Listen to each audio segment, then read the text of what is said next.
Okay,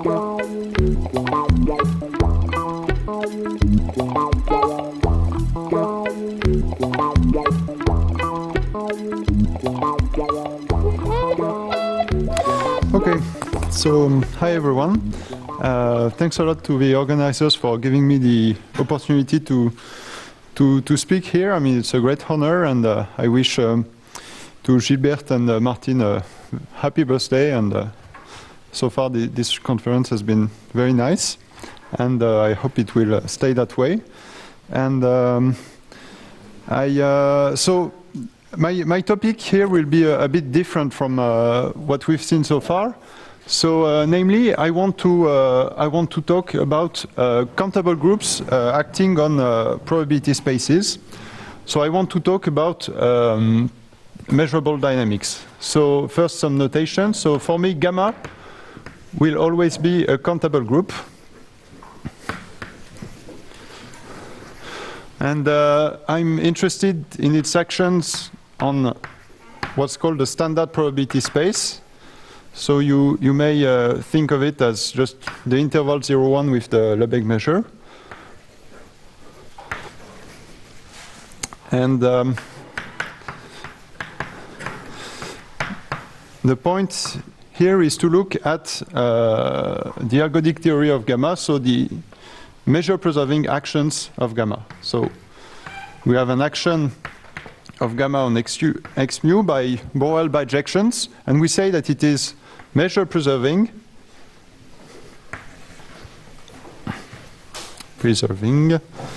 if for every Borel set A in X, the measure of A, and for every gamma in my group, the measure of A is equal to the measure of gamma of A. Okay?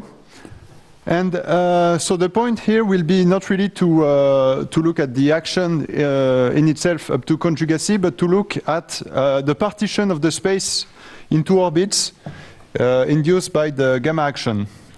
And also, I want to look at kind of indecomposable actions. So, as probably all of you know, these are called ergodic action. So an action is ergodic if, well, if I have a set, a Borel set, again, such that it is invariant, then it has measure 0 or 1. Okay? And so as I said, I want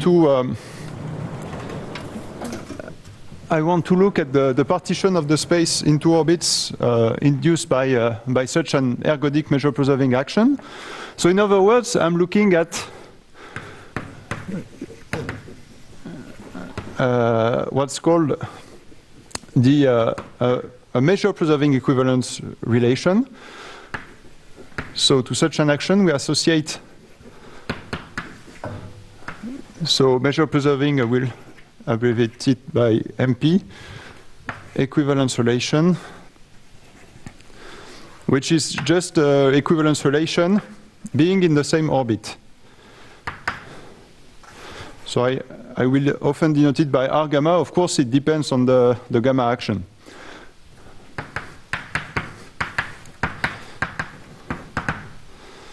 So it's the set of X and gamma X for X in X and gamma in gamma. Okay, so I'm looking at the partition of the space into orbits induced by the group. So I'm looking at this equivalence relation. And of course, there's, I have to say exactly up to what I'm looking at them, and the notion is called isomorphism or orbit equivalence. So two measure-preserving equivalence relation. So take as a definition that it comes from a measure-preserving action of a group. Okay. So they are isomorphic. So one also says orbit equivalent. And actually you could say that two group actions are orbit equivalent. So two such equivalence relations are isomorphic if there exists a measure preserving bijection. So S from x mu to x mu, such that for almost every x, we have that, well, it maps R to R prime. So another way of saying this is that S of the equivalence class of this point x is equal to the equivalence class of f of x with respect to R prime. So the general question will be what kind of R gamma are there up to isomorphism. Okay, and actually, so the first result in this direction was obtained by Dai in 59 in a slightly different language, which I will talk about a bit later. He showed that for gamma equal to z, you only get one,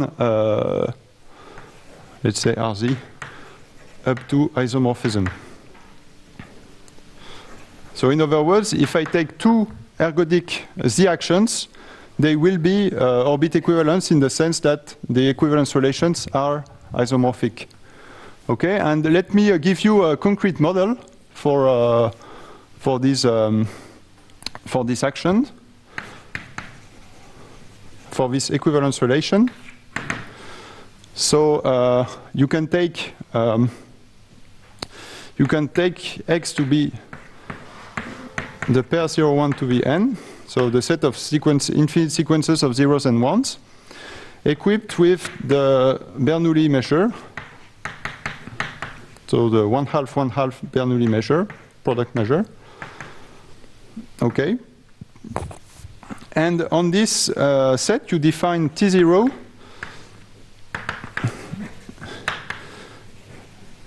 which is called the odometer,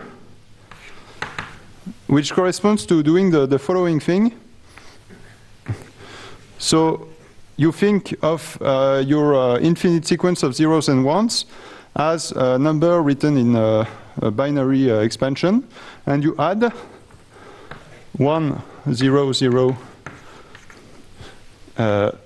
with right carry. So what do I mean by that? Let's just see what happens on an example. So T0 of, say, the sequence 1, 1, 1, 0, 1, 0, and etc. What is that? So maybe I should, so I will compute it here. So I do plus 1, 0, 0, 0, etc. So here I get 1 plus 1, get 0. I carry, I've got carry to the right the 1. So now 1 plus 1, 0, 1 plus 1, 0. And I carry to the right, and I have only 0. So here I get a 1. And from now on, nothing changes. Okay? And the equivalence relation we get is, I will denote it by R0. And up to measure 0, it corresponds just, I mean, up to measure 0, it just corresponds to, you have two infinite sequences, and they are in the same orbit if and only if they are the same up to a finite error. Up to a finite error. Okay? So two sequences are equivalent if they coincide up to a finite error. Okay, so this is a concrete example of one of these measure-preserving equivalence relations, and I said that for ergodic Z actions, this is the only one they get. So that's already a very striking result. What is even more striking is that this happens actually for any amenable group. So first, maybe I should explain why for any. D'accord. What happens if you apply the odometer to the all one string? So then you get 0, 0, 0, 0, and that actually the only place where, so I said that R0, it's up to measure 0, this thing, and this is a null measure set where you get, where you don't actually have this equivalence relation, but we don't really care. Everything I look at is really up to measure 0. Okay. So, so I want to talk about more general groups. Maybe something I should do first is convince you that there are relevant examples for any such countable group. So an example which I should give is the Bernoulli action. So, so you take gamma again, and you make it act on, let's say, 0, 1 to the gamma, equipped with the Lebesgue measure, the product Lebesgue measure. This is what's called the Bernoulli shift. So how is it defined? Well, an element of this is just a function from gamma to 0, 1. And gamma dot f of, let's say, gamma prime will just be f of gamma prime, gamma inverse gamma prime. Okay, and you can check that this is actually an ergodic action. Something even stronger, it's mixing, but so it's ergodic. And it's also free, and I will talk more about free actions later. Okay, so yeah, maybe that's something I should have said earlier. So for any countable group, you have a priori interesting examples of measure-preserving actions. Okay, so now I want to, so I talked about Z actions. If you replace interval 0, 1 here, just set 0, 1, yeah. it's still going to be ergodic? Yes, yes, yes. And here, I mean, yeah, if you take the pair 0, 1, you can really just think of it as the action on the set of subsets of gamma by translation. That's all there is. So, okay. Okay, so now let me state another striking theorem, so which vastly generalizes this theorem above here, which is, I think, already a striking one.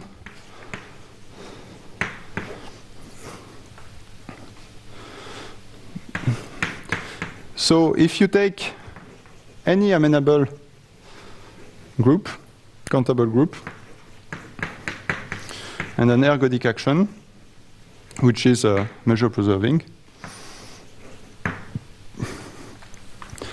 well, R gamma will always be isomorphic to R0. Okay, so actually, I mean, yeah, maybe I should have asked, is everyone familiar with amenable groups? I guess the answer in this audience is yes, but okay. So amenable groups, they are all the same up to this notion of orbit equivalence.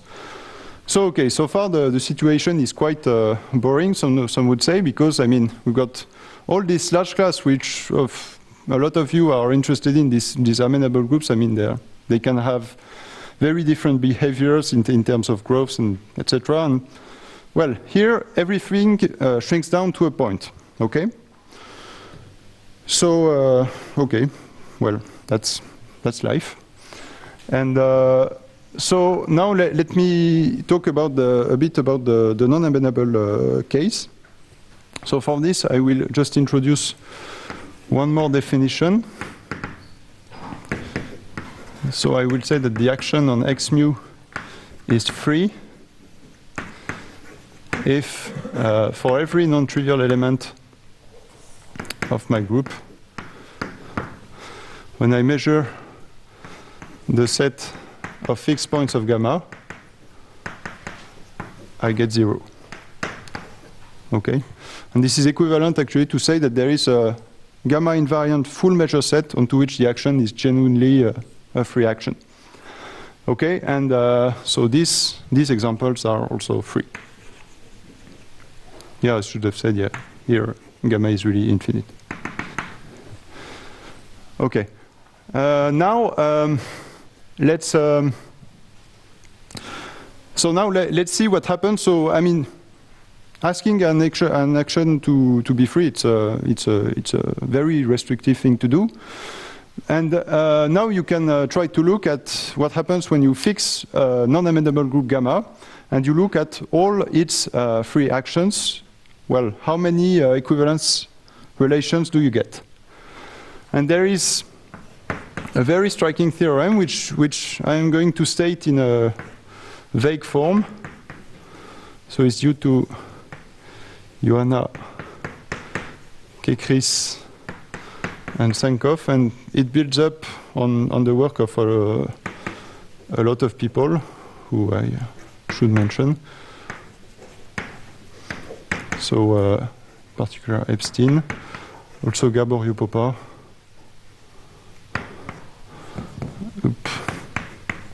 And well, you could go a long way actually, but so this is like the best thing you could say about a non-amendable group. So there is no possible classification of so take, sorry, I should have said that I take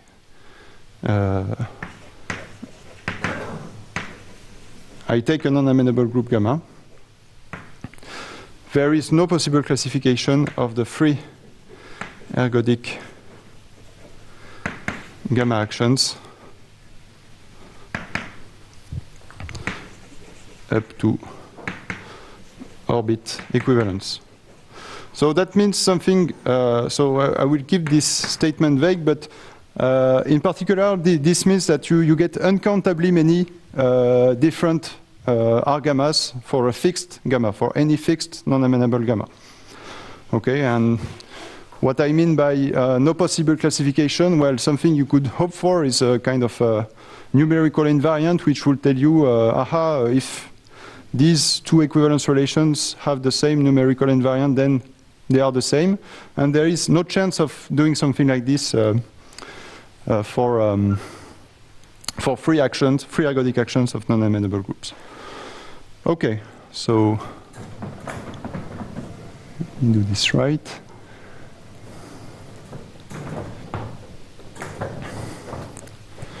Okay, but still, I want to look at this initial question. So, what kind of R gamma are there up to isomorphism? And I want to convince you that for free groups on N generators, there is still a satisfactory answer, a satisfactory description of all the guys that arise. Of course, individually, you cannot tell them apart easily, but still. And I mean, the invariant that can be used to say these things is the cost. And so it's a nice opportunity for me to cite the work of Gilbert, because he actually introduced this definition. But actually, I want to give you another definition of cost, which is easily seen to be equivalent, but which will be more suited for my purpose. So the first thing that I want to actually define is the full group of these actions, and this will bring us back to the point of view that Dai had on these things. So you have gamma acting on x mu, a measure preserving action, and you define the full group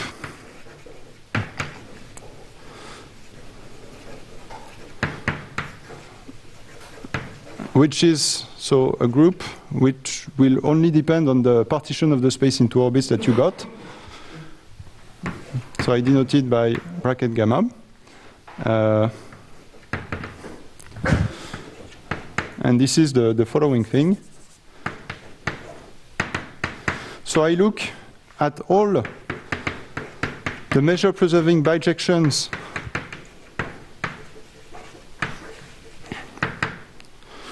of my space X mu, but I ask them a very specific condition, which is that for every X in X, T of X belongs to the gamma orbit of X. Okay, and really actually I want to look at these guys up to equality modulo mu. So if I have two such bijections which coincide on a full measure set, I want to identify them. So this is what is called the full group of this action, and a thing to note is that this is really an invariant of this orbit equivalence, in the sense that if you have an orbit equivalence between two actions, then this orbit equivalence map, so this bijection S, it will map. It will conjugate the two full groups that you had. So in this sense, this is really an invariant of orbit equivalence. So let me write this down. So the full group is, only depends on R gamma and is an invariant.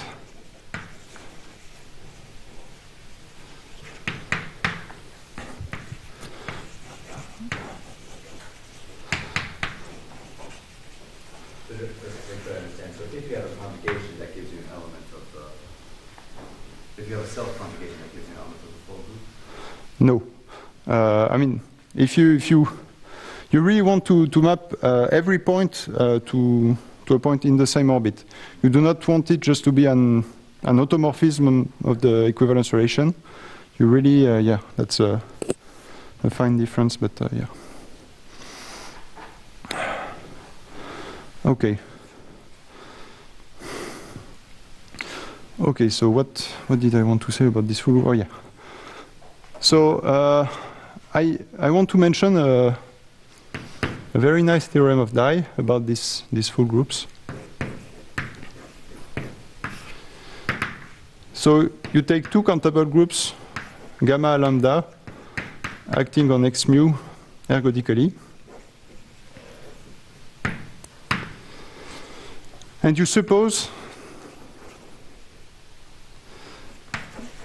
that psi from the full group of gamma to the full group of lambda is an isomorphism, a group isomorphism.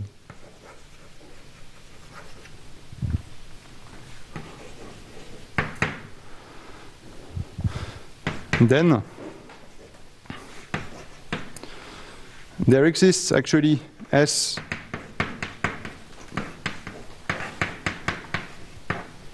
from X mu to X mu, a measure preserving bijection, such that, which is an orbit equivalence in this set, so which maps S of, so that for every X, S of gamma X is equal to lambda S of X, such that actually, so psi, such that psi is the conjugacy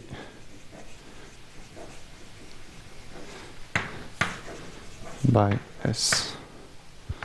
So okay, so it's very striking because it tells you that any abstract group isomorphism between these full groups must actually come from a measure preserving bijection, which then has to be of this form, which has to map orbits to orbits. So in this sense, full groups are complete invariants of orbit equivalence. Okay. So let me put this up. I cannot do okay.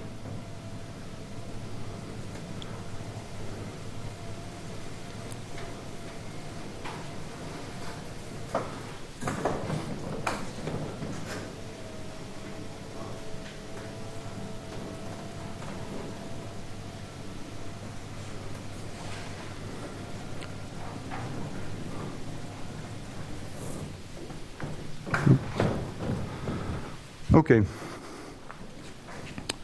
So, eraser. Okay.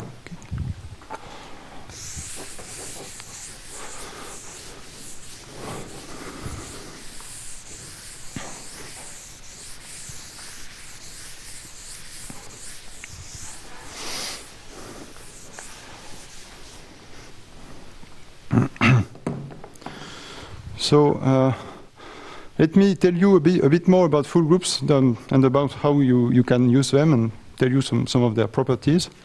So first, the first thing to say about them maybe is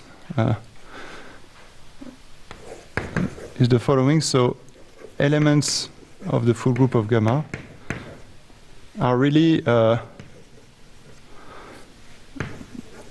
obtained the following way.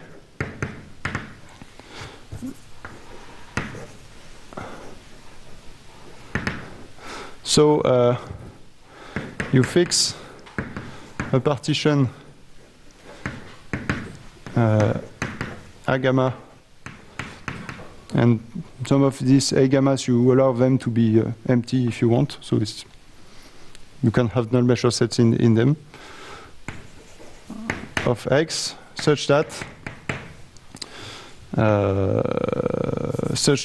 when you look at the gamma of A gamma, this is still, so this is a partition of X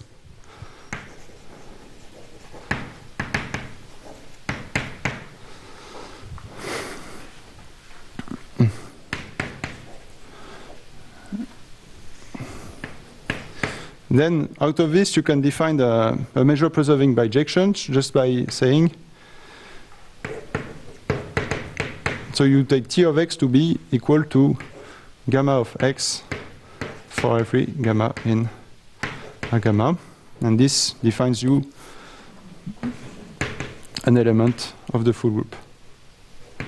And actually, all elements of the full group are obtained this way. And I should say that really Dai, when he introduced full groups, I mean, I'm not sure he had the notion of orbit equivalence. He really thought of these groups as subgroups of the group of measure preserving bijections, which are stable under this operation. So whenever you take a countable family of elements of a full group and a partition such that the image through this element is still a partition, when you glue these elements together, you still get an element of the full group. And that's one of the reasons why we call them full group. It's just subgroups, but which have this stronger property that you can glue elements together along a countable partition. Okay, so now let me just say one thing which tells you that full groups are big. So just a fact. If you take gamma acting on X mu ergodic, and you take two Borel subsets of X such that they are disjoint and their measures are the same,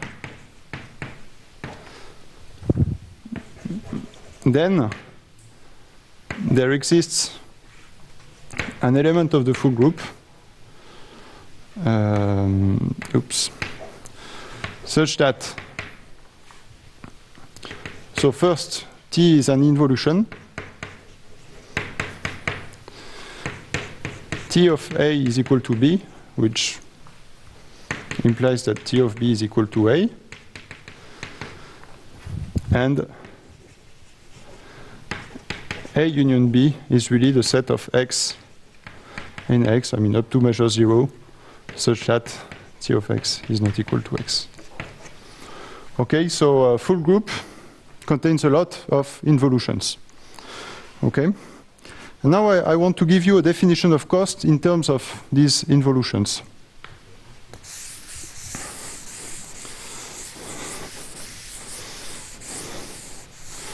So it's a very cheap way to define cost, actually, but it's okay. Let me just give it. So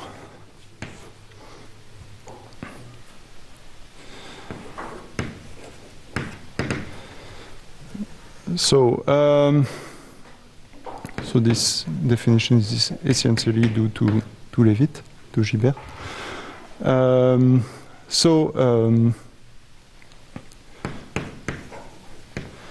The cost of an action on X mu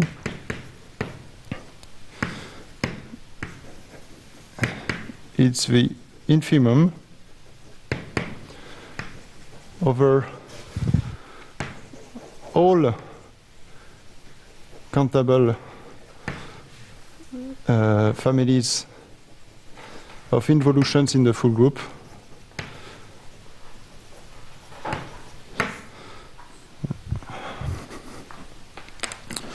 So I take a countable family of involution. Okay, let me call it Ti, and I take them in the full group. And I want them to do something. I want that the full group they generate is equal to the full group generated by gamma.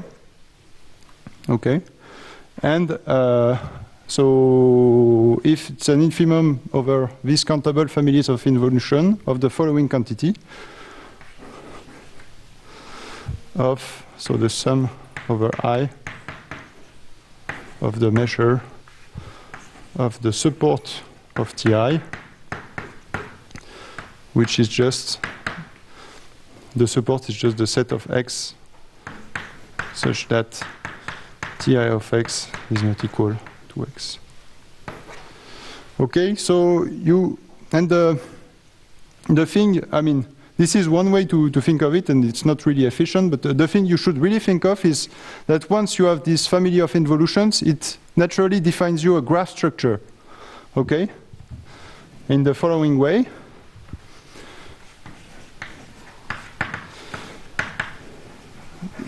Every such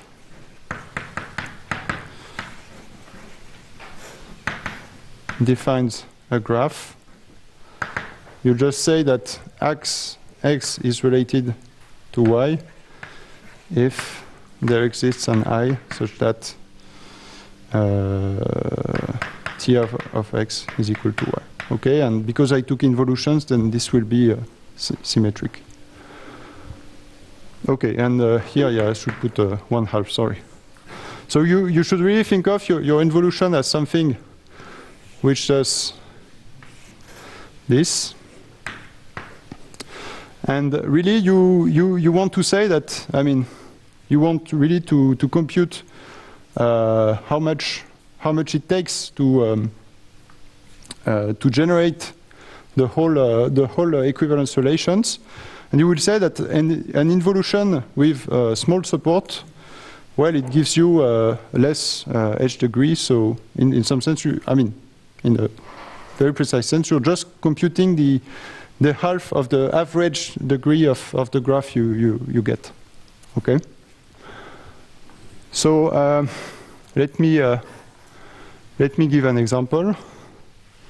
So what is the condition there of TI? They generate gamma as an absolute group, or what's in the? No. They so you look at the group they generate, and you look at the associated full group. Okay. So this really means, maybe I should write it down, so that this condition, let me call it star. What star really means that for every gamma in gamma and every X in X, there exists I1, Ik, such that gamma of X is equal to Ti1, Tik of X. Okay? This is really the same thing. So I want to say that using these kind of fat edges, I can go from X to gamma of X. Okay?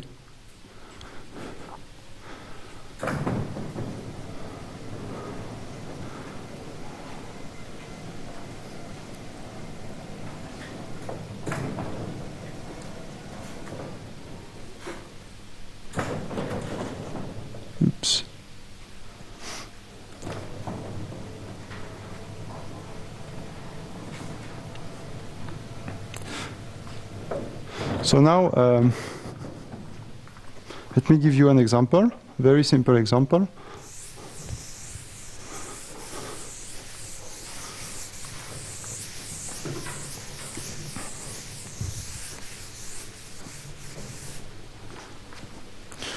So you take gamma to be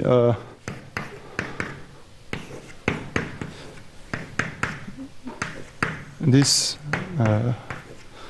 nice amenable free product.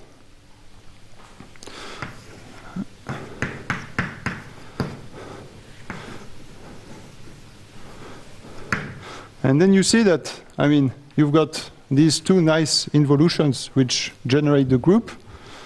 And so you see that the cost of gamma acting on x mu is smaller or equal than 1/2 plus 1/2 equals 1. Okay? And a theorem of Gibert tells you actually that the cost will be equal to 1. So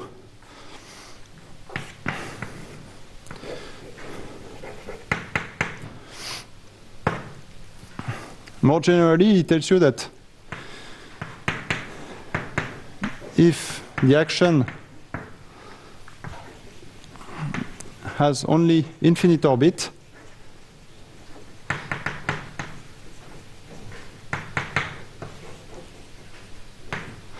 then the cost of this action is greater or equal than 1. Okay, so here in our example, we see that the cost is attained. And actually, so what Gibert did is he also showed that, so this is an example of an amenable group, and we saw that all the amenable groups, they only give you one measure preserving equivalence relation. And so he showed also that R0 is the only equivalence relation of cost 1 whose cost is attained. So when I say the cost is attained, I mean this is just the cost is defined as an infimum, okay, and sometimes this infimum can be attained, and then you say that the cost is attained, okay. So now I want to talk about what happens in a more general setup, especially, I mean, a question that was raised is by Gibert was what happens with free groups, free actions of free groups? Can one say something? So the hypothesis on theorem is that gamma is mu, or gamma is equal to Z2? No, any gamma.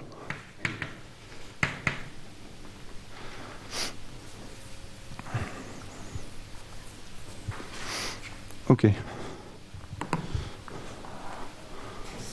And cost is infinite? Yes, but this is something we're going to see right now, actually, and it's a theorem.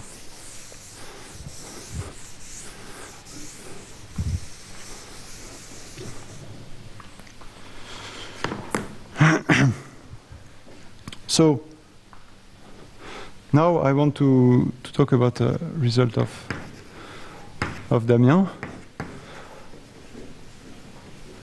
So who is, as Gilbert puts on his webpage, one of his numerous very good PhD students that he's had. So he showed the following remarkable thing. So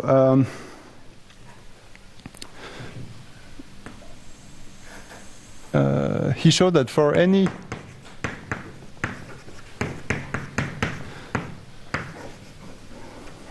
free action of the free group on n generator, the cost of this action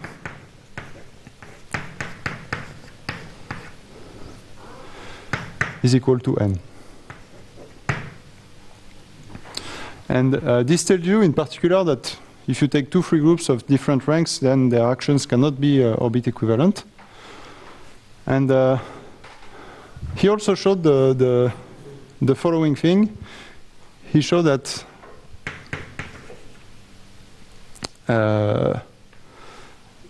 if you have an equivalence relation whose cost is equal to n and whose cost is attained, then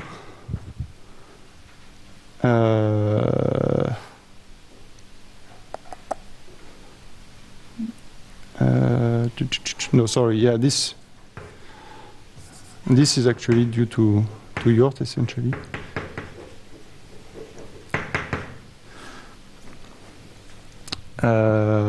So Yort showed that if the cost is equal to R and is attained, then R comes from a free action of the free group on n generators. And I should also say that it was more or less common knowledge, but I mean, it sure was known to Damien that if the cost of R is strictly less than n, then R still comes from a measure preserving action of the free group of the free group on n generators. And this action has to be non-free. So okay, let's go back to what I said in the beginning. I wanted to describe the kind of R gammas that there are up to isomorphism. And here we see that for the free group on n generators, we get a complete answer, okay? So you've got, I mean, all the equivalence relations you can get, they have cost lesser or equal than n. If the cost is equal to n, then the action has to be free. And if the cost is strictly smaller than n, then the action is non-free. Okay? So all RFNs are described. So now I want to tackle, in the remaining time, I want to tackle a very natural question. I want to focus on these equivalence relations of costs less than n. And I want to say, well, okay, this action is not free, but can one say something more? So question.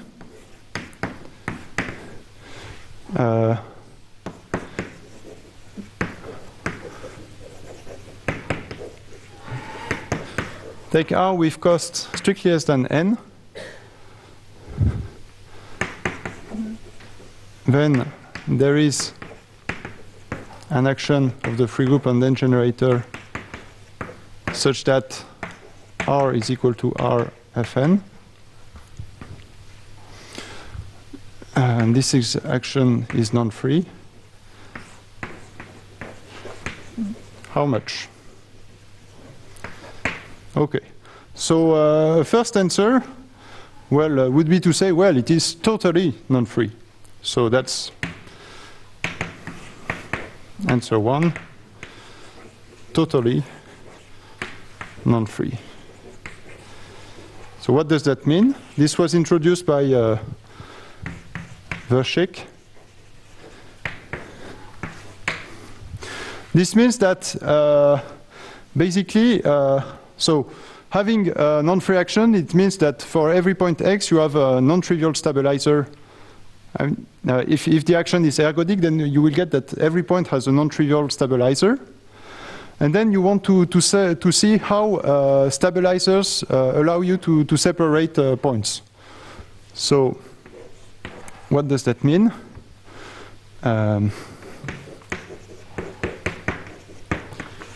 So I will abbreviate it by TNF.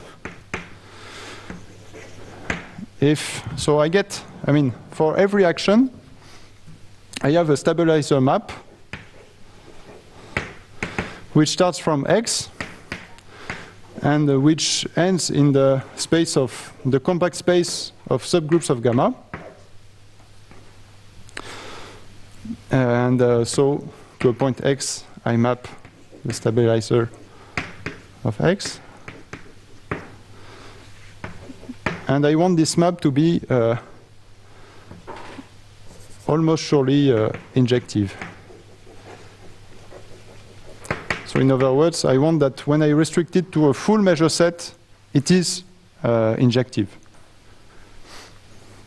Okay, and what this means really is that if I have two distinct points, then I am able to then they have distinct stabilizers. Okay, so you have a very rich stabilizer structure. Okay. So maybe I will continue here.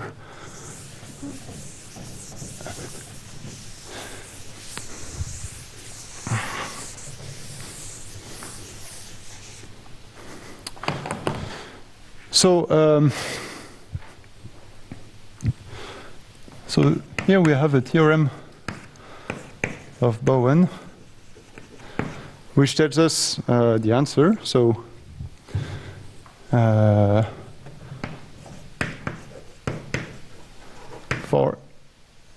okay, maybe I should state it this way, actually.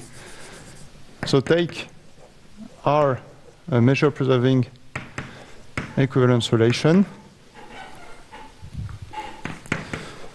Then the cost of R is less than n, if and only if there exists a totally non-free action of Fn on x mu, such that R is really induced by this totally non-free action. Okay. And okay, so in my title they were invariant random subgroups, so I don't have much time to talk about them, but let me just say that this total non-freeness, this then gives you this tells you that this map is an isomorphism, and this tells you that, in fact, this theorem tells you that you can think of any equivalence relation of cost less than n as an IRS on the free group on n generators. No, that is actually, I think, not known, whether you can take the action to be faithful. Okay. So, in the remaining time, I want to give briefly a second possible answer.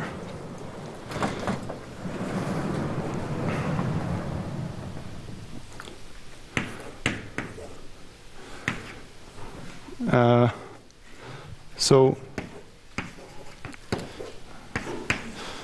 say that an action of gamma on a countable set is highly transitive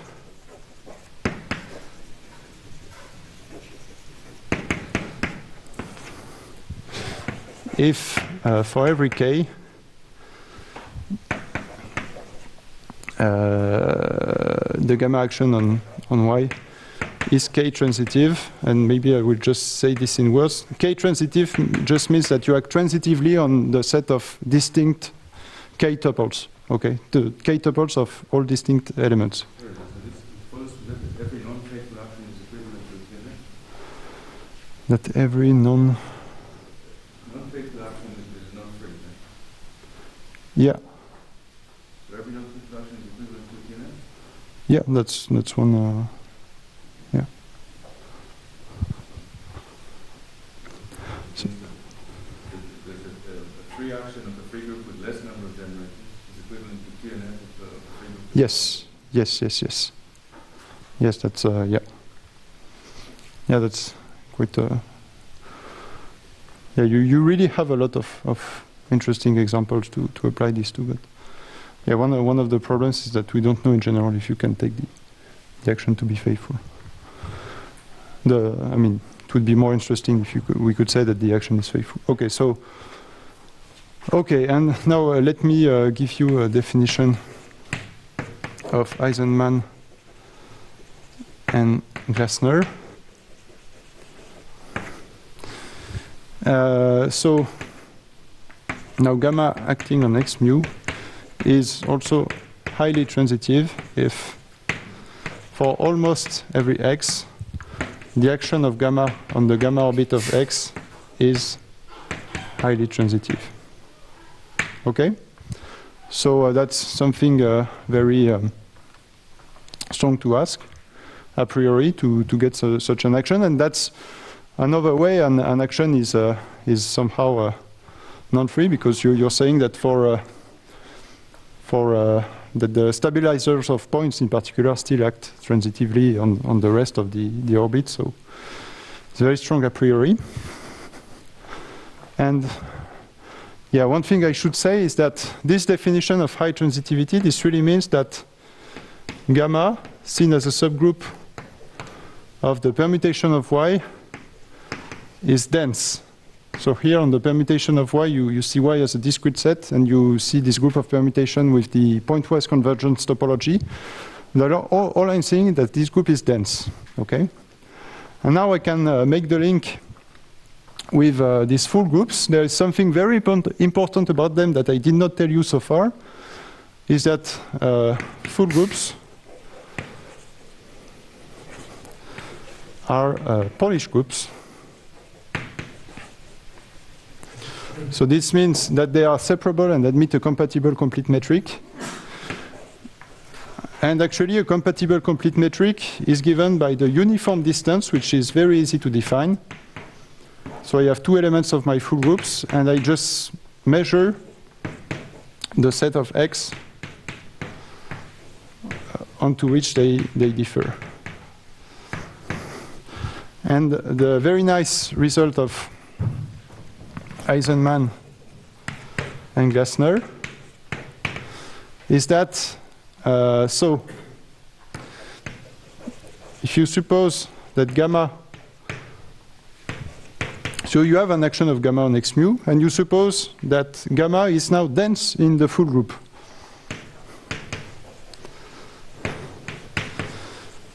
Then the gamma action is highly transitive. And another observation which I made is that under the same hypothesis, then the action is also is totally non-free. And this basically follows that from the fact that you've got a lot of involutions in the full group, so you get a lot of different. I mean, the set of fixed points of your elements of gamma are basically anything you want. Okay.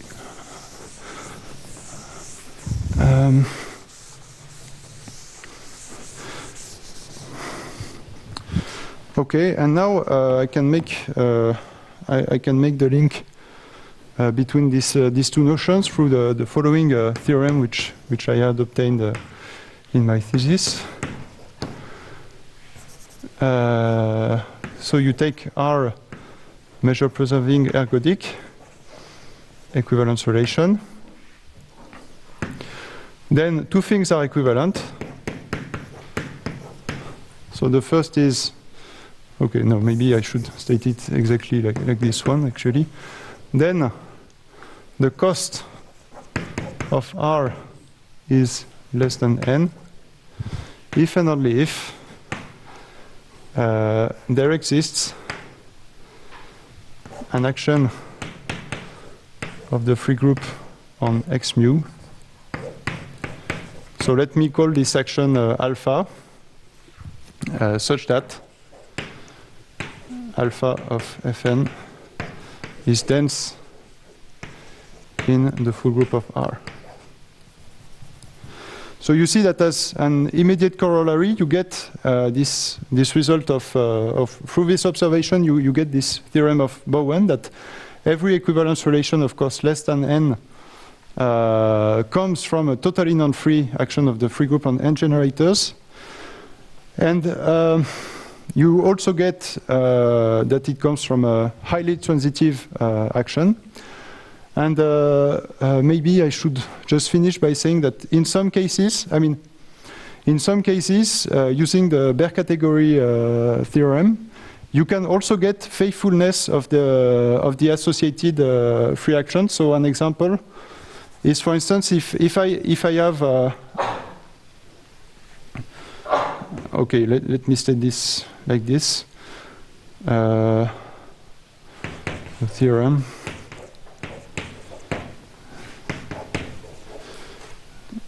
Take a free action of the free group on n generators.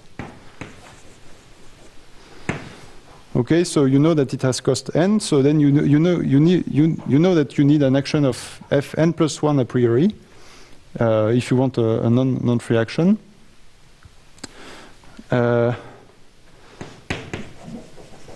But then what I want to say is that really relating to that there is a dense free group in the full group. Okay, so this is related to your question about faithfulness.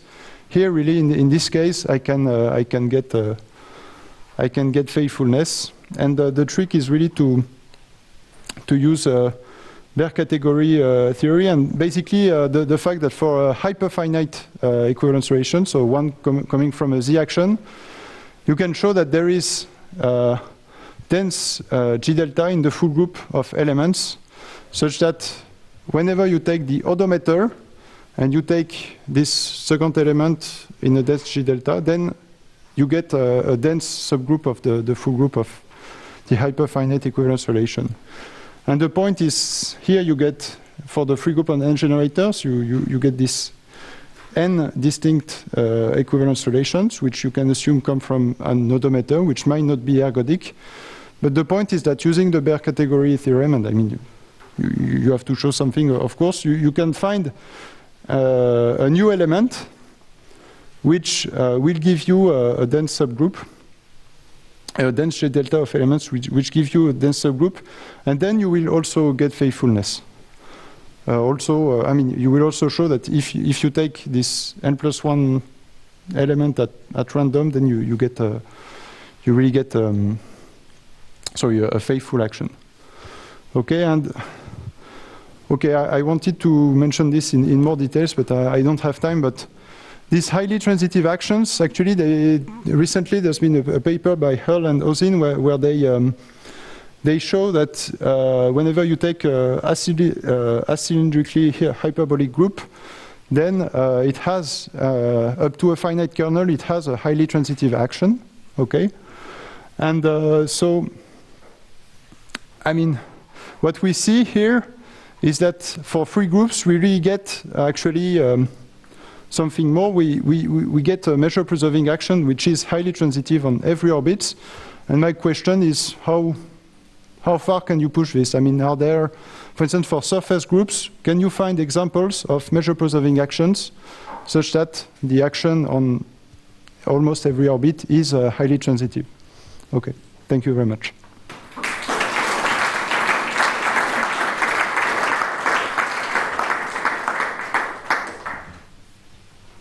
The questions for Francois? Yeah.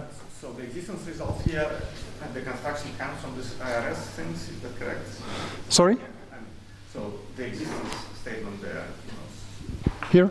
Yes. So is that where this? No. So here, actually, one of the nice things that so this result of Bowen really uses Baire category. So he shows really that in the space of actions of the free group which generate the equivalence relation, so this is a nice Polish space, he shows that you have a dense G delta of actions which works. And here the nice thing is that this construction is completely explicit. I mean, it's, yeah, you really build a dense subgroup. I mean, I could really, maybe I should have stated it this way. I mean, I'm just saying that I find really elements T1, Tn, very concrete elements in the full group, which generate a dense subgroup. Okay, that's just another formulation of this result, and that's really what I do here. Didn't you do this before, earlier than Bowen's result? No. So this result of Bowen, he proved it in I mean, around 2010, I think. So, and actually, I just recently, so if you look at my paper, you won't see this corollary. I just noticed it recently, but I think it's really nice because it gives an really explicit way of seeing that result. Yeah. I don't exactly understand why TNF is the natural notion here. TNF does not imply that the action on the space of subgroups is the same action, because there is the self-normalizing issue. Is it also true that these TNFs are self-normalizing? Yes, I mean, you take the space of subgroups, right? yeah. You take a measure preserving action and you take the stabilizer map. Uh-huh. And then that gives you a measure, this IRS measure on the space of subgroups. Now that's an associated action, but Yeah. that action is not the same as the original action, because there is the self-normalizing issue. No, you don't get, The you don't have conjugation this action, problem. The stabilizer of a point will be its normalizer. In the No, but here what happens in the totally non-free case, you're exactly saying that the two actions are conjugate. I mean, So it will be also self-normalizing. yeah. Okay. Yeah. Okay, so let's thank Francois again.